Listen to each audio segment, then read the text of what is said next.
अस्सलाम वालेकुम, welcome back to innovate IT zone. आज के इस वीडियो लेक्चर के अंदर हम लोग डिस्कस करेंगे अपने ऑपरेटिंग सिस्टम के लैब मैनुअल नंबर 1 को। ठीक है, अब जो हमारा मैनुअल नंबर 1 है ना, हम 2023 का करेंगे क्योंकि हम लोग इसी को लेकर ही चलेंगे और जो हमारी आउटलाइन है हम लोग उस लिहाज से जो है अपना वाइवा क्लियर करेंगे। लैब मैनुअल नंबर 1 में सबसे पहले तो हमारे पास जो ऑब्जेक्टिव गिवन है, जो कंटेंट गिवन होता है, उसमें है कि हम लोगों ने अंडरस्टैंड करना है basic concept of the operating system. ठीक है, जैसे अगर इसके टास्क की बात करें तो हमारे पास जो है इसके टोटल 4 टास्क हैं। ठीक है, 40 मार्क्स के। सबसे पहला टास्क है what is an operating system. Task 2 है which OS is being used in the lab. ठीक है, यानी हमारे लैब में कौन सा ओएस यूज़ हो रहा है। टास्क नंबर 3 है what are the Linux distribution, why there are various distribution of the Linux. ठीक है, इसमें हम लोग लिनक्स की डेवलपमेंट से लेकर जो है वो कंटिन्यू करेंगे अब तक। फिर what is the virtual machine, differentiate between the guest and the host OS.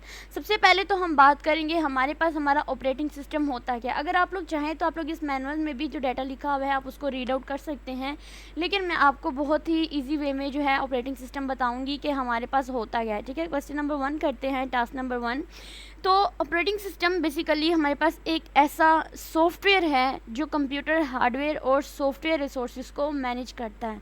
ठीक है, यानी ऐसा सॉफ्टवेयर जो हमारे कंप्यूटर के हार्डवेयर और हमारे जो सॉफ्टवेयर होते हैं इनके जो भी रिसोर्सेज होते हैं इनको मैनेज करता है और कॉमन सर्विसेज प्रोवाइड करता है। इट एक्ट लाइक आप कह सकते हैं interface between the computer users and hardware. ठीक है, ये हार्डवेयर है और कंप्यूटर यूज़र मैं हूँ, तो हम दोनों के दरमियान में ये एज अ इंटरफेस काम करता है। यानी आप समझ लीजिए कि ये मेरा कंप्यूटर है। ठीक है, यहाँ पर ये इसका कीबोर्ड है, यहाँ पे इसका सिस्टम यूनिट है और दैट्स इट। ठीक है, तो अब ये जो कंप्यूटर है इसके अंदर हमारे पास डिफरेंट छोटे छोटे आइकन्स होते हैं। ठीक है, एमएस वर्ड हो गया, डिफरेंट किस्म के नीचे टास्क बार होते हैं। तो ये जो कंप्यूटर है, स्क्रीन नज़र आ रही है, इसके अंदर वाला जो डाटा है ये मेरा सॉफ्टवेयर है, और ये जो बाहर की चीज़ें मैं यूज़ कर रही हूँ, इनपुट डिवाइसेस यूज़ कर रही हूँ, ये मेरे पास हार्डवेयर है। अब ज़ाहिर बात है, देखिए मैं जब कीबोर्ड से टाइप करूँगी, ठीक है, मैं आपको समझाती हूँ। जैसे यहाँ पे ये कीबोर्ड है, मैं इस कीबोर्ड से कुछ भी टाइप करूँगी तो मुझे वो मेरी स्क्रीन पर शो होगा। फॉर एग्जांपल मैंने एमएस वर्ड जो है वो ओपन किया हुआ है, मैं कीबोर्ड से जो भी लिखती हूँ वो यहाँ पर लिखा जाएगा। ठीक है, जब यहाँ पर लिखा जाएगा तो क्या होगा कि अब इन दोनों की इंटरेक्शन किस वजह से हो रही है। ऐसा क्या हो रहा है कि मैं अपने कीबोर्ड से लिख रही हूँ और मेरे सॉफ्टवेयर पे यानी मेरी एप्लीकेशन पे काम हो रहा है। तो इसका मतलब क्या होता है कि इन दोनों के दरमियान में ऑपरेटिंग सिस्टम काम कर रहा है। ठीक है, दोनों के दरमियान में ऑपरेटिंग सिस्टम है तो मेरा जो है इन दोनों की इंटरेक्शन हो रही है। तो ऑपरेटिंग सिस्टम क्या हुआ, कोई एक सॉफ्टवेयर होता है। जैसे अगर मैं बात करती हूँ ना, तो विंडो ले लें, हमारे कंप्यूटर के अंदर विंडोज़ हुई होती है ना। अब तो विंडो 11 भी वेरिएंट आ चुका है, तो इसके अंदर जो विंडोज़ होती है, फॉर एग्जांपल इसके अंदर विंडो 10 है, तो विंडो 10 क्या है, मेरे पास एक ऑपरेटिंग सिस्टम है और ऑपरेटिंग सिस्टम का कोई वेरिएंट है।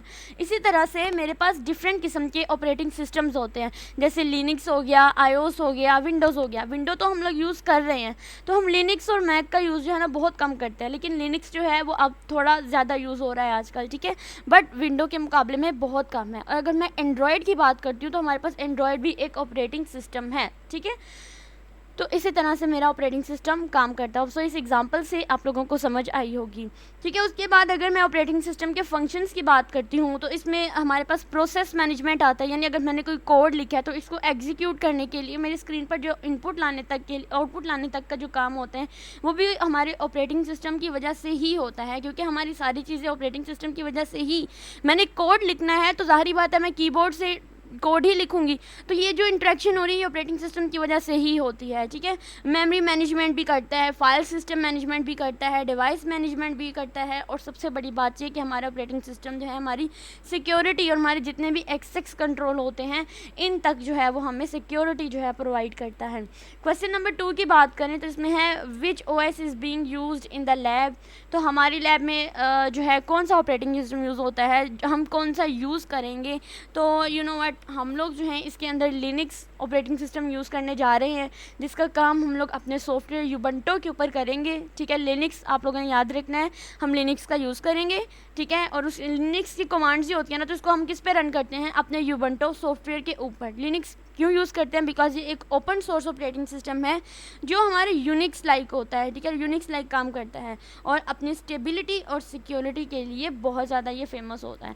देन अगर हम लोग नेक्स्ट बात करें what are the Linux distribution, why there are various distribution of Linux, ठीक है। तो हम लोग इसके लिए इस क्वेश्चन को करने से पहले हम लोग लास्ट वाला टास्क 4 देख लेते हैं, क्योंकि इस क्वेश्चन को हम थोड़ा सा डिटेल में पढ़ेंगे। What is the virtual box, differentiate between the guest and host OS. Virtual machine क्या होता है? एक हम लोग किसी ऑपरेटिंग सिस्टम को जब एक फिजिकल डिवाइस के ऊपर as a physical environment provide करते हैं, वर्चुअल एनवायरनमेंट में अंदर रहते हुए हम लोग जब उसको फिजिकली फंक्शनैलिटी प्रोवाइड कर रहे होते हैं, तो हमारा वर्चुअल मशीन होता है, ठीक है। वर्चुअल मशीन यानी वीएम क्या होता है? तो हम यही कहेंगे ना कि हमारा वीएम यानी वर्चुअल मशीन एक सॉफ्टवेयर है जो फिजिकल कंप्यूटर जैसी फंक्शनैलिटी प्रोवाइड करता है। ये एक आइसोलेटेड एनवायरनमेंट होता है, यानी कि हम लोग जैसे मैं अभी विंडो के ऊपर हूँ ना, तो मैं इसके ऊपर वर्चुअल बॉक्स इंस्टॉल करूँगी और इस वर्चुअल बॉक्स के अंदर मैं अपने ऑपरेटिंग सिस्टम इंस्टॉल करूँगी। यानी एक फिजिकली एनवायरनमेंट के अंदर रहते हुए यानी होस्ट कंप्यूटर के अंदर रहते हुए भी मैं एक सॉफ्टवेयर इंस्टॉल करके एक अलग से जो है ना वो ऑपरेटिंग सिस्टम यूज़ कर सकती हूँ।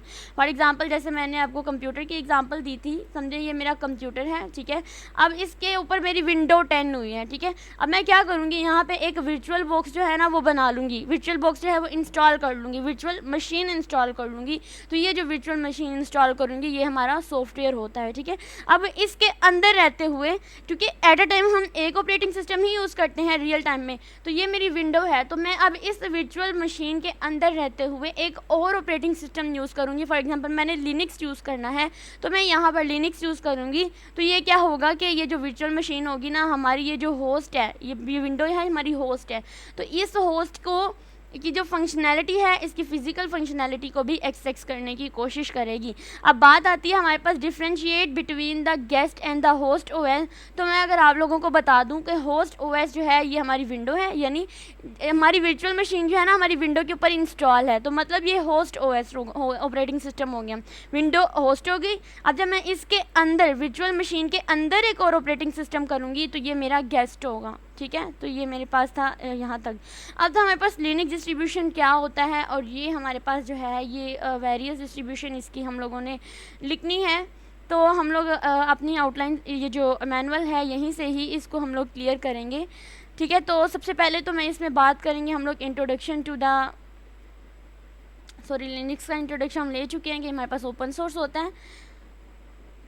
लिनक्स डिस्ट्रीब्यूशन के लिए हम लोग इसकी डेवलपमेंट से ही स्टार्ट करेंगे, डेवलपमेंट ऑफ द लिनक्स, ठीक है। तो सबसे पहले तो मैं आप लोगों को तरतीब से बता दूं कि यहाँ पर सबसे पहले लिखा हुआ जो पहला लिनक्स कर्नल था वो 1991 में इसका नेम आया गया, जिसको लाइनस के नाम से, यानी एक हमारे पास लाइनस टॉरवर्क्स स्टूडेंट था जिसने हमारे पास लिनक्स का कॉन्सेप्ट लाया 1991 में, ठीक है। पहले जो इसका नाम था वो था मिनिक्स ऑपरेटिंग सिस्टम, और ये जो मिनिक्स ऑपरेटिंग सिस्टम था ये बेस कर रहा था हमारे यूनिक्स के ऊपर। अब ये जो ये कब डेवलप हुआ था 1961 में, ठीक है। और सबसे पॉपुलर हमारे पास ऑपरेटिंग सिस्टम था वो यूनिक्स था पहले, ठीक है, एनवायरनमेंट के लिहाज से। उसके बाद हमारे पास जो Linux kernel was free to use and it was quickly taken by the user developers around the world, ठीक है। आहिस्ता आहिस्ता मिड 80s में क्या हुआ कि हमारे पास रिचर्ड स्टालमैन ने इसके ऊपर जो है वो मज़ीद इम्प्लीमेंटेशन शुरू की और इसने एक GNU प्रोजेक्ट शुरू किया, ठीक है। फिर क्या हुआ, हमारे पास 1990 में हमारे पास जो है वो कंप्लीट GNU जो प्रोजेक्ट था वो कर्नल के अलावा जितना भी GNU प्रोजेक्ट था उसका 1990 में कंप्लीट हो गया, जबकि मिड 1980s में उसने शुरू किया था, ठीक है। फिर क्या हुआ कि 1994 में by the end of the 1994 Linux का पहला वर्जन 1 जो है वो रिलीज़ हुआ, और फिर आहिस्ता आहिस्ता जो है इसकी जो लिनक्स की नंबर ऑफ डिस्ट्रीब्यूशन थी वो इंक्रीज़ होती गई, ठीक है। होप सो यहाँ तक समझ आई होगी।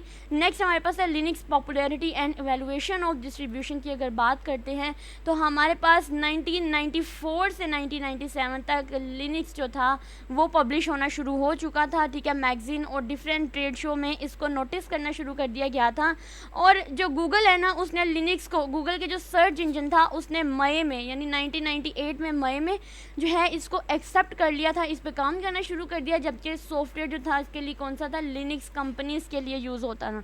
जबकि जुलाई में ओरेकल आया। इसी तरह से हमारे पास जो है अब तक अर्ली 20s में लिनक्स जो है वो हमारा यूज़र फ्रेंडली जो है वो बनने की कोशिश कर रहा है। अभी तक हमारी इंडस्ट्रीज़ में, कंप्यूटर इंडस्ट्री में इस पर काम चल रहा है, ठीक है। तो ये था हमारे पास आज मैनुअल नंबर 1। तो होप सो आप लोगों को मैनुअल नंबर 1 जो है वो अच्छे से समझ आया होगा। अगर इससे रिलेटेड कोई भी क्वेश्चन है तो आप लोग कमेंट में पूछ सकते हैं। मैंने आपको बहुत ही ईजी वे में एक्सप्लेन कर दिया, बजाय इसके कि पूरा मैनुअल